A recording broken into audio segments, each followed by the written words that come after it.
en Araba, jusqu'à Bozali, le la trésor basse, na Pesimbote, na Mitch, Lobo, Art, Visibility, na réalisation, na invité na ensemble, vraiment, nga ina bino to découvrir bango. Na gauche na nga na ndeko, na olinga ndeko yemoko vraiment à se présenter. Oui, bonjour ndeko na ngai Makisona. Ezanga évangéliste Serge Kitenge. Ndeko lobi kombo na ye évangéliste Serge Kitenge et na droite na zape na ndeko na olinga yemoko pe à se présenter. Ah bonjour Mike. Ngai Joseph Liasso Kanga. Ndeko kombo na ye Joseph Liasso Kanga. Na pesi vraiment bino merci pour bo ndimi ko ya ko tala biso na site na biso parce que boba na nga boza na makambo sengeli boloba concernant mboka na biso. Papa Joseph boni mboka. Oui mboka ndenge toyebi biso nyonso. Malgré ko za libanda mboka boni mboka. Ouais. Tozomona mobulu tro na mboka yango tolinga tolobela. C'est pas pour rien. Makambeza vraiment. Papa lobi azomona mobulu na mboka yango alinga lobela mobulu ya ndenge ni. Bon surtout nagoloba na question ya départ ya Kabila. Pourquoi azokende te? Azokende te pona ngai de mon avis na mona kino. Il faut te s'unir biso nyonso tous ensemble pour te combattre l'intrus Kabila. Ceux qui tous unis te tala lelo catholique. Bazo sala ba manifestation na population. Derrière wana ezana bato mosusu oyo bazo kipe même pas ou bazo kotana ba manifestation na même pas derrière wana ezana bato mosusu bazo kipe même pas banane batongo banane bon ngana golo beza ba sali nzambe c'est clair il y a ba église ya réveil et belé ba kotate ba yebisa bandimi na bango makamosute ba yo ba makambo ya kotate pour la manifestation bango plutôt na omona ba soutenir Kabila alors tout ma contre makambouana tolingi biso nyonso tout s'aligner à laquelle est na ba prêtre catholique ndenge ba misiri kanisi wana et ko komisa biso musika et pas itolinga si jezaka moko évangéliste Serge Kitenge oki ndeko na biso papa Joseph nenga lobi eza ba ndeko ba mangomba ba pesi mboka mukongo ya solo penza ba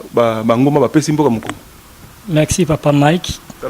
Merci papa Mike pour na ngomba bon tokolo ba ke na kati ya règle nyonso tout na règle nyonso tout exception ezanga raté. Ezana o bazali pour makambo o Kabila tikala parce que bazala ba intérêt na bango parce que bazala ja corrompu. Les hommes sont bazali contre mais donc se manifester parce que bazala ko la peut-être se ba manifester ba boma bango. Dans ce sens là ne papa la ngai alobi ke non ba ngomba ya ba réveil baza on dirait pour Kabila. Mais ce qui est vrai, il faut tout ça la part des choses. Au bazar pour y bazali, au bazar peut contre bazali. De la même manière, dans temps où il y a Élie, au bazar qui pour l'anjam bazala qui va qui peut pour Jézabel bazala qui. Donc c'est un peu ça qu'on aurait répondre pour le moment. L'église catholique parce que les canisiers kubimaka chaque dimanche pour ça la marche. Bon, comme si ba pasteur bazo ko empêcher bandi. Bon, ce qui est vrai ba pasteur bazo ko empêcher bandi. Pour nga évangéliste. Mais maramba Congo c'est maramba ya Bible était. Tout le monde a qui mboka nyonso culture ezali coutume na bango ezali droit ya mabele na bango ezali. Moi je ne pense pas nazo répéter que congolais mo ko bima awa ke ba ke ko botola mabele ba français ya difficile congolais mo ta ko mata ke tozana bele na Rwanda mon pas tozo botola Rwanda te po tozo botola Uganda te po tozo botola Burundi te ba congolais tozo bele na mboko po tozo dominer mboko te parce que c'est mabele na biso te mais po ni ka biso ka ba ya ba botola biso mabele na biso ba dominer ba boma à tel point que même il y a des jeunes, des mamans, des gens qui sont sans pitié. Puis mindu qui ont été bomela, et là mindu qui peut-être au bas de Bakina na opena guerre, aux hommes qui sont là, qui pendant ma sœur, na d'autres quoi, aux hommes na munga ne soda. Propre Congola sali nini, ma benito sali. Surtout aux bali kambo parce que ça la monter ma passe papa. Aux hommes, na le babo une réponse sur une question tu n'as et que ba pasteur au baza ko sum baza pour ma kamo, il va passer baza déjà corrompu. Et baza même na nzambete. Parce que ceux qui sont corrompus,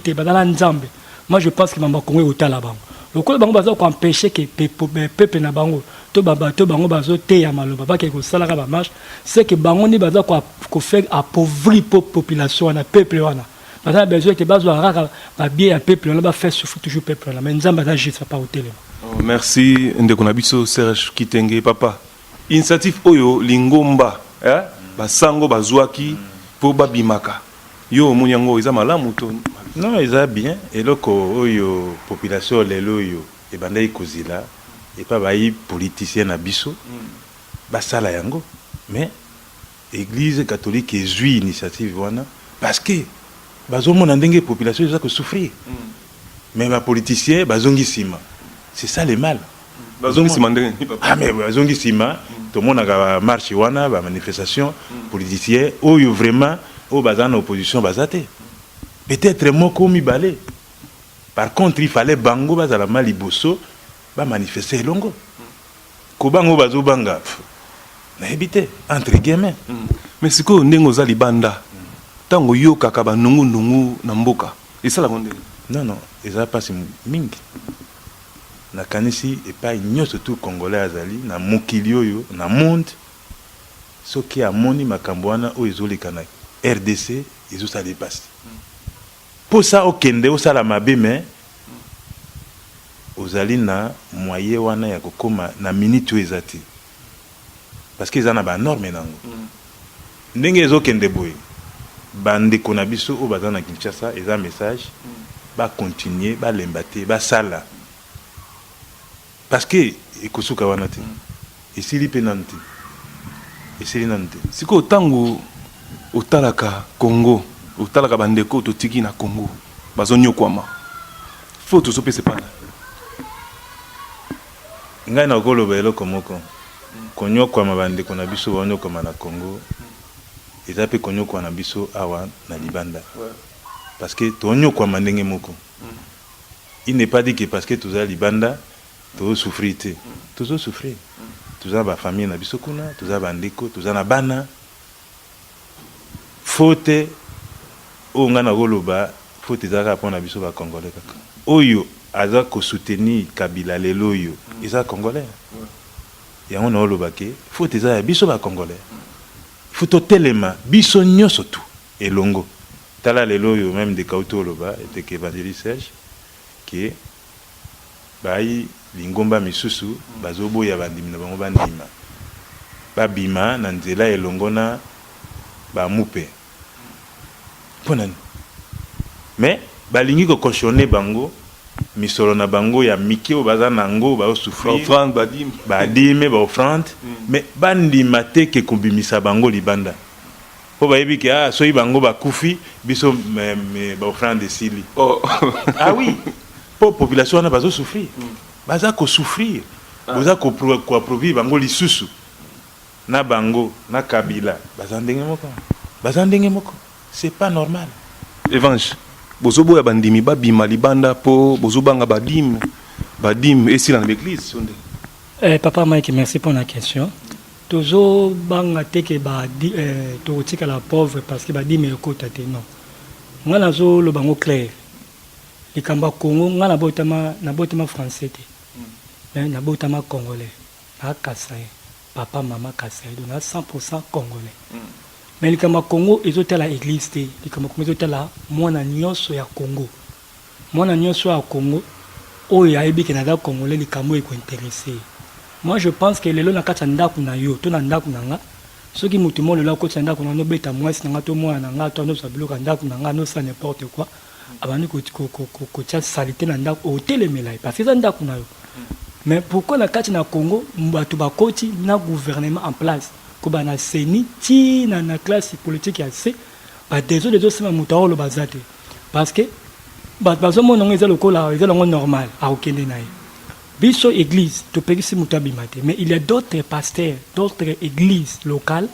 o ba pekisi bandimi na bango ke babima ba sala marche pourquoi parce que bazana a besoin ke bazala wana que qui n'était tout ça la moi fête na biso le 31 awa net le gars le 31 moi qui n'était passé photo semble la pona mboka parce que toute autorité vient de dire photo semble la pona mboka papa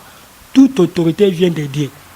photo comprendre dans nos textes wana na kati contexte toute autorité vient de dire oui autorité c'est uta panzam est-ce que autorité nyonso surtout la non prophète est-ce que uta panzam ba ke ne kotanga Apocalypse chapitre 13 mobimba o ba bible kolekanga batanga Apocalypse chapitre 13 bon mona bazo parler makambo ya 666 ndenge mutunga ko botama antichrist est antichrist wana autorité azalaki na yango selon chapitre 13 ya Apocalypse utake pa nzambe to utake pa satan parce que toza na plan ya nzambe ezali plan pe ya satana ezali à ce sens là mais ceux tozo ba ke bo continuer se utaka pa ya nzambe est-ce que bo konjango pa abomaka batu bokonjango pour que droit ya peuple nae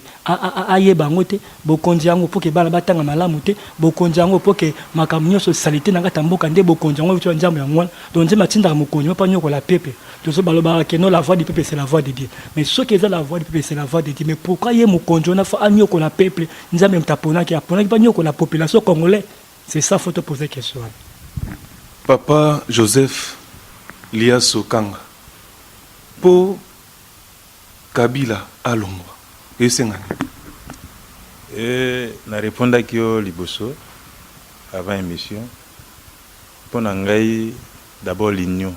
fait la force il faut ba congolais nous surtout tous à la unis d'abord au moins ceux qui olingi mutu au salé mabeti donc biso surtout tous sangani et ça la force moko kino Kabila ken et ça vrai wane échappe quand même pas autorité oyo il faut que tous à la ini d'abord congolais na moi lo ka muke bako kabole mbala mona ndeko naye yango mona monguna a comprendre déjà faiblesse ya Congo donc pour à s'intégrer facilement à détruire congolais il faut même séparation habiter papa son place moni aux en a raison tous en a Satan tous en a côté à malamu na côté à mabe siko Satan azana mbilo konyo surtout oya mukili o batu balingaka ce qui attendre liboko facilement gozwa ya au congolais alandaka Satan et c'est vrai ana mbongo te mais les va proposer mbongo a changer face problème à congolais ngwana yango moni tuza unité toti kananu muke ata un mois ya pamba tozwa kana biloko Satan te tokolonga attends un mois à Pamba, attends 2 jours à Pamba. Tokolunga. Mais tant que tu as toujours besoin à Satan, na bongo na ye, donc moi et tolongezate. Kabila zaneti Satan. Kabila za Satan. Azo tendre robo kona bato nyoso tout. O ba otikele mu Congo. Pour ebi faiblesse à congolais. Voilà.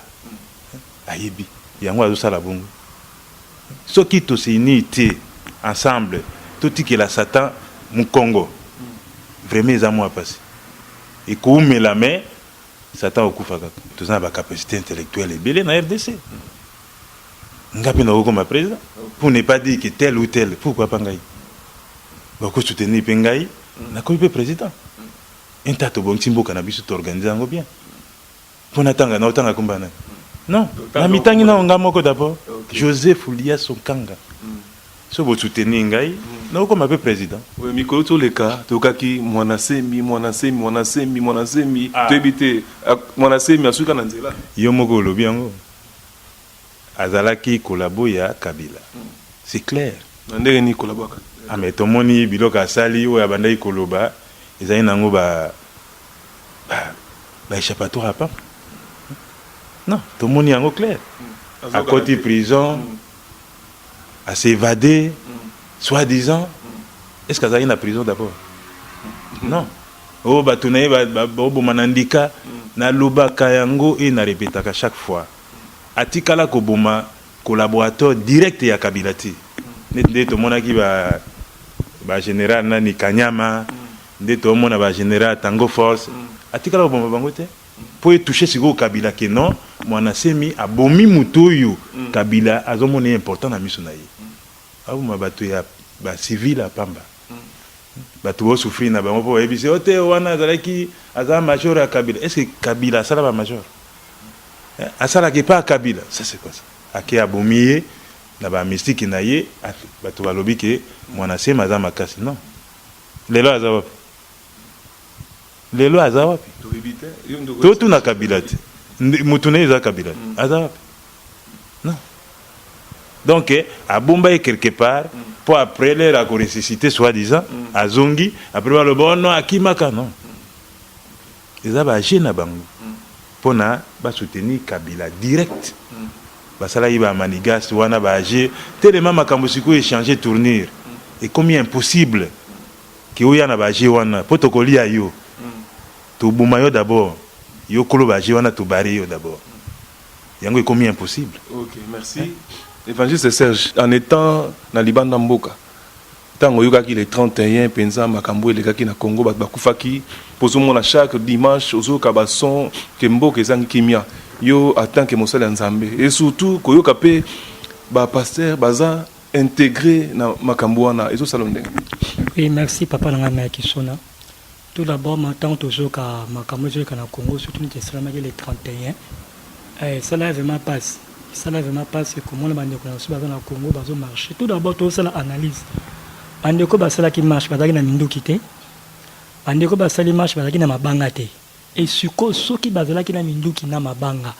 Est-ce que ba soldat ou ba nobo ma ba populaire, ba nobo ma civil, banga bena ba résister et ngo la guerre moko makasi na katamboka na biso. Pour vous dire que tozana ba mercenaires bazana katamboka na biso. Ou bazoko boma bato. Et ba côté déjà ebele na ba institution nyonso bazali na politique na armée tout bazali. Dès tout le monde a génocide de Salamaka na Rwanda, de la même manière génocide de Salamaka na Congo, mais malembe. Ceux qui l'ont eu à Mindou qui cause la paix à Bambeli, et cause la paix à Poison, Magamondeng et Ndengi. Mais ça dépend pas diviser à Congo, Bango Kota. Et bon, moi déjà, on a senti qu'il y a qui chasse, on a perdu déjà contrôle, bazon na bazonga, na ba région, na ba est. Ça c'est un. Tant que tout le monde a m'embêté, c'est à Congo. Patnos bazo sala ba marche. Église catholique est télémi. Population, juste bazaki, on a catholique est télémi. Tout le monde ya nini ya IDPS na habité sur bazaki na kati tout le monde ba l'église de réveil té ils sont sur les hôtel iloba et on te zoba ke mamba Congo to bino ba pasteur boboy non mamba Congo to tika na makambo église de réveil makambo église locale surtout bazo église de réveil qu'est ça makambo Congo eza makambo mabele moi je pense que même Néhémie tanga mona ke mboka ne comme menacé alwa ki moya ke ko sauver mboka na ye. Même tout le monde a Israël, Bamboka, nous sommes ceux qui sont manipulés, surtout, bon, que Bango peut protéger Mboka na Bango. Mboko tozal, tout le monde a 1000, non? La 1000 wana bacha, il va pouvoir protéger Mboka na Bango en cas de problème, Bango va Mboka na Bango. Parce que Bissou Congolais, tu comme esclave na kati ya Congo. Babanga, Obola na Bissou va comprendre Magambo. Tu comme esclave na kati ya Congo, Mboka na Bissou, Mabele na Bissou. Je même taper ça sur richesse soit au senga yango te bota mate te luka ngote menzambe mais to combat esclave parce que mboka na biso batunjo ba manipuler ngo ba récupérer bozu na biso ba kenango donc ezo sala vraiment passe na o senga na ba pasteur na ne pasteur moko na otanga kombo te tu peux te tangi kombo za mabete parce que bango bazo tanga ba kombo to otanga ko pasteur moko na leki alobi kata asoka liembongo ya Kabila isala nini soki akena na bureau ya Kabila isala nini. Est-ce que Élysée qui n'arrive pas à gloire Élysée a zongé à pèse histoire Élysée là il répond pasteur mukona pas poser papa na biso Élysée tant que n'a que paroi a même message ni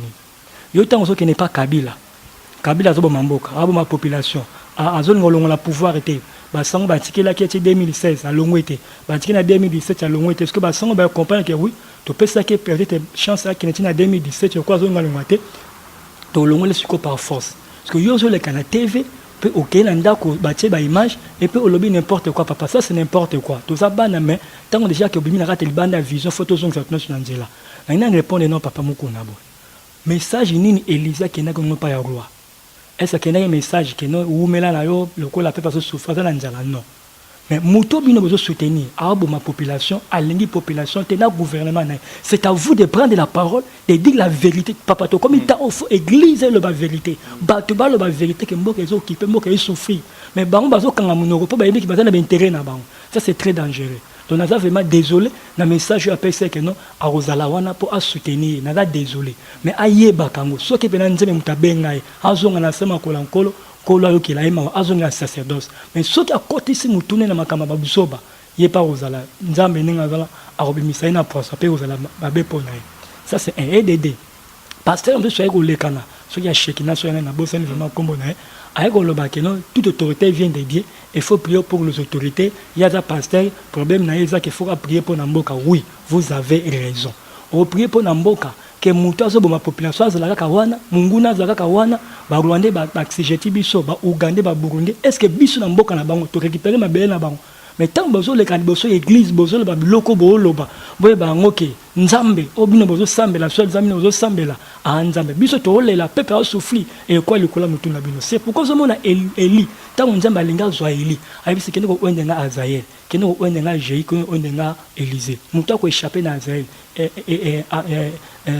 pour moi ça ko s'accaparer na mutu ko échapper na Élisée a ko s'accaparer na c'est-à-dire Azaël, Jéhi na Élisée. Mouta ko s'échapper na épée à Jéhi, Azaël a ko sa charger na. Mouta ko échapper na épée Azaël, Élisée ko sa charger na. Pourquoi? Parce que Élisée ça ezali le ko la symbole de l'église. L'église est na mofo le bapo na mamboka. Église il faut être balan ba hotel mais ça ba hotel ya parole, ba pasteur, ba évangéliste, ba docteur, ba no sanzem ba telema, ba lo ba non na esclavagisme to ya mboka.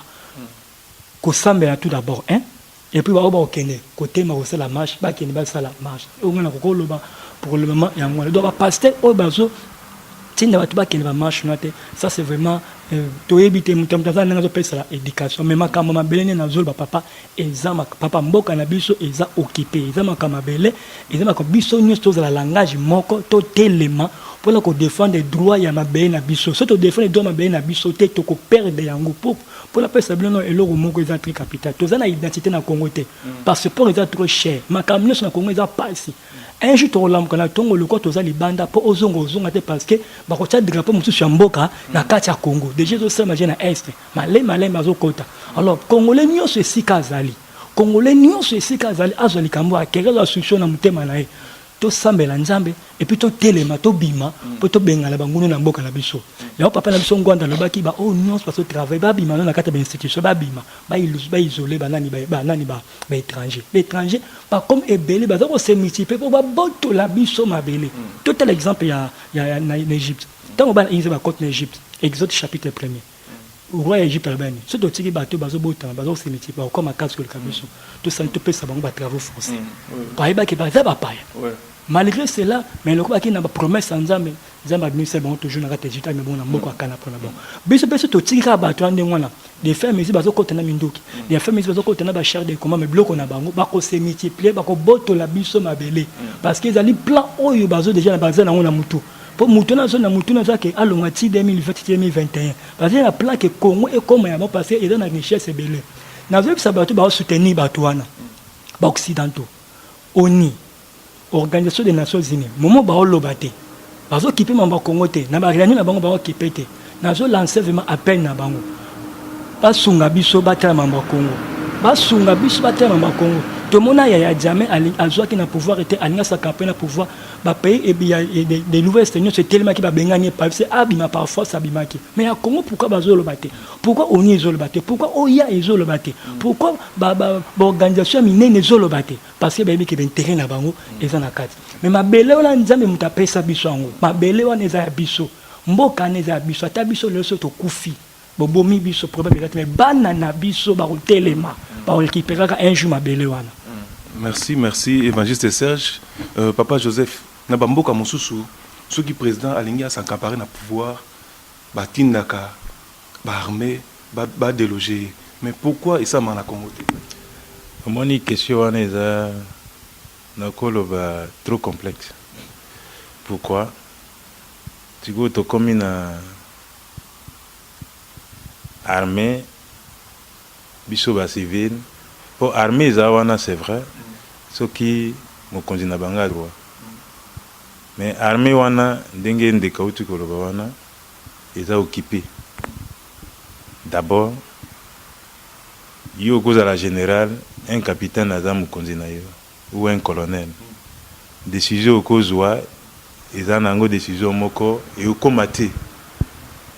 na ba source nyonso surtout yo bolingi bosala peut-être bosala likambo o bolingi bosala peut-être likambo pona bolongola mokonzi wana parce que ko comploter ko sala coup d'état ou kolongola mokonzi il faut vraiment d'aller loko moko boyokana mais na armée wana moya oyokana zote naza na soldate mais ndenge nayebi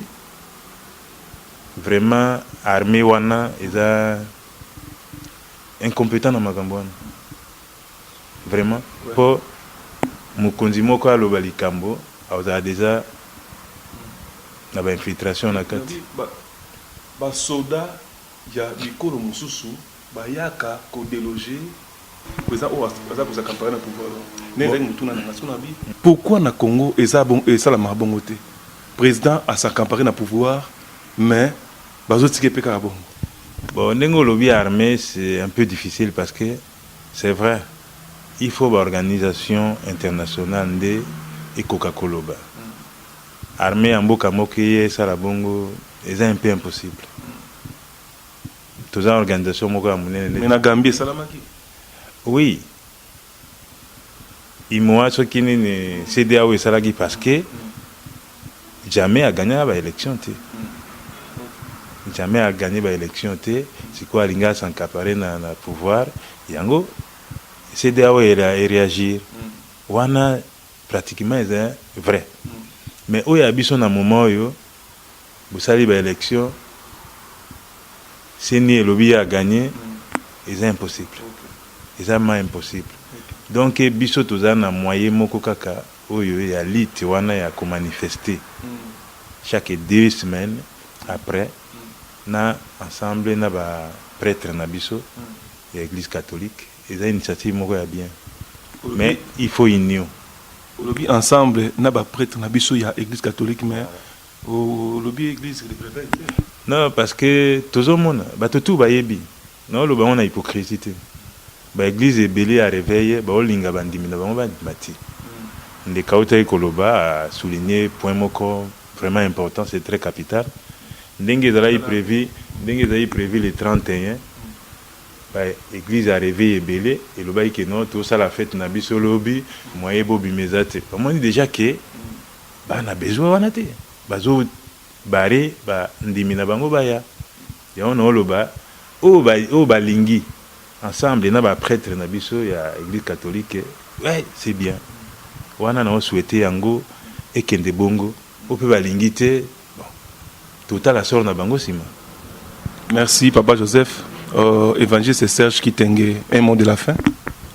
Bon papa nanga pesa un message mo très important. Il y a des mots de la fin. L'oral bosona le babo na 2011. Nzamba pesa un message moko que 3 présidents mo ya Afrique ba to ba olanda message ils en 2011 na moi 15h à 16h na ya olala. Nzamba tel singa que 3 baba konzi moko ya mboka ba kufi. Moko ezalaki ya Libye, moko ya Côte d'Ivoire na ya biso Congo ou aza siko Kabila. Ya Libye nzamba tel singa abimi libanda Libye azolinga zonga na kata Libye bakangiye babomiye.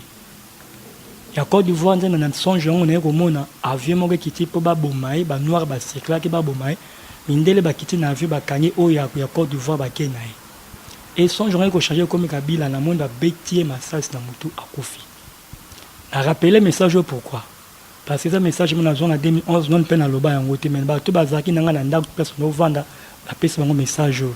et c'est accompli mutali boso to mon président Libye le lois sont invité à Kofi ba to ba Hollande émission na 2011 nazo préciser en 2011 nazaki ya kolala na journée na siko samba na bina se reposer na nazo mona makambo ba 14h à 15h donc c'est une vision donc président Liboso to moni ya Libye azane ko kima ba kangi na désert ba bomiye président mibale ya Côte d'Ivoire Bagbo le lazawa pi na CPI ya Misato Kabila donc ndenge batali sanga na son joana ndenge za ko s'accompli Kabila nazo senga za président oui aza mutu to ko senga liwa na été parce que biso mto sala été mais ce que alingi azanga cercueil ba okundela ye to senge pardon na bolingo vraiment nzambe biso ba kongole to olela biso ba sala nzambe to olela atika mboka na biso ake opema mais ce qui a besoin que maman biso tozolo ba message azo ndima na yango te c'est pas routine to ba boma biso akanga biso ya problème te ayi bango que Jésus sa nzambe et telemaka ke yoko ki mata après biso ça c'est un EDD et loko na ngina annoncer na l'église biso ba sa na nzambe tolongo la sentiment bandimi ba ba brebis na biso te ba brebis ya Jésus biso to comme ils sont bango le quoi ba bilanga na biso te nzamba tina biso poto la bango nzela ba mona lola pour que un jour ba kota lola mais surtout ça besoin tout ça to appauvrir bango le message na biso ya beaucoup nzamba ko pambola bino surtout que mboka ezo souffrir mboka salité makamno so passe betida bana passe ba famille na so souffrir toza musika et bango ba pesa message et ndema ko pambola bino boko bala boko ça n'importe quoi et a problème té papa coup de chapeau boko continuer bo message mais bo yebaka yango kenjamba ko tuna bino makila ya bandimi wana makila mboka na tsaka bino ba sena nzemba mboka wana malobani bolo baka na mboka wana na critiquer pasteur moi qui na fini pasteur mais pasteur on a constat que na temps kombo j'assume ma responsabilité à pasteur mukuna parce que na landa qui yenga lobi na pasteur muso aloba ka pesa ki ba verset à Romain que yenga za beto sambela pona mboka parce que toute autorité vient de Dieu et puis yenga za boya za politicien te oui to sambela pona mboka nzamba asunga biso mais to sambela pona mboka tatinda biso mo konjwa ko boma biso te ça c'est vraiment na ngo contre donc to sambela pona mboka na biso non nzamba etinda mo contre aboma biso jamais et puis ndenge ezabo to linga mboka na biso donc dans ce sens on a l'op et message na ngasuka ibelobi c'est lui qui tue par l'épée périra par l'épée avant na loba likamo la ngaloba deux exemples ya Moïse na mukuse na Josué na se azobunda Moïse na ngomba azosambela donc ce qui biso so ba congolais sika toza to utiliser des méthodes bao bazosambela bazali ope bakobima bakosala bakokende na nini nyonso bazali gloire à Dieu parce que victoire ya Josué bando te pas Moïse na ngomba na ba prière à Moïse donc photo kabona ba misusu ba tsema bolongo ba misusu pe ba bima ba sani ba soutenir na mabolongo na ba prière ba soutenir ba to ba obima biso so mais bino bonika mabolongo bolingo bimate voilà balo barake non papa balo barake ba tunyo sambaka bakendara bilanga te bakendara bokula te parce que munguna pas côté na village ba misusu fatika na village ba misusu bakende wapi bakende bilanga donc net to ba misusu faut bakende ba bima ba misusu fatika la na nini na brèche pour na soutenir ba ninga pe na prière na pesi exemple ya Josué na pesi exemple ya nani ya Moïse na ngomba zo tombola maboko ba misusu bazo soutenir malgré na kolemba mais Josué na ses victoire à Josué na na minduki et maintenant t'es pas Moïse ce Moïse a lembi peuple à Israël bazo de fait ce Moïse a zo makase peuple Israël basani balongi donc méthode nga na pesi ngone loka suka pona monopoliser parole te bible c'est lui qui tue par l'épée périra par l'épée nga nazo ebisa ba combattant nyonso esika baza parce que biso nyonso zo ba combattant to obundela mboka na biso d'une manière d'une autre combattant nyonso za na nord na sud na est et l'ouest ya monde entier to kana méthode moko ndenge méthode ya zo tide pona ko exterminer biso na mboka po ba sa campagne na mboka projet ngeko kisama biso ba to kotize ka même méthode wana so ke sengi minduki so ke sengi nini ba lien na e oya so ke ko luka biso pe to la marche wana pour que bato ba soutenir biso que non to récupérer totalité ya République démocratique du Congo donc nzambe vraiment a sunga biso et longo na nzambe nebi ke nzambe a sunga biso merci évangéliste Serge papa Joseph n'habite sur un mot de la fin ça oui ça parce que tous un objectif ka moko biso tout ya lit tina suka le reste ya ko organiser mbuka na biso ekoya après merci na pesi ba congolais sont mbote et pas bazali ba famille nanga na Kinshasa et ba famille nanga na Poto moi na bana na ngai en fait Christian Randi na maman na bango merci beaucoup na bandi bolandi biso vraiment émission kitoko oyo isa réalisé par ya Mitch Lobo Art Visibility donc bambota trop iskozali mbote toujours na ba collaborateur nanga nyonso na Zoé iskozali nakini donc simbaka tolo la vie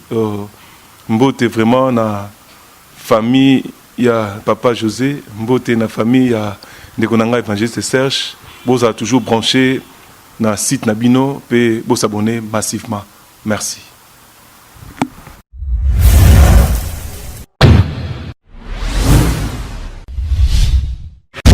au moni ndenge tolo la vie zo beta bino fimbu a quelqu'un zo beta ma danger tolo la vie impact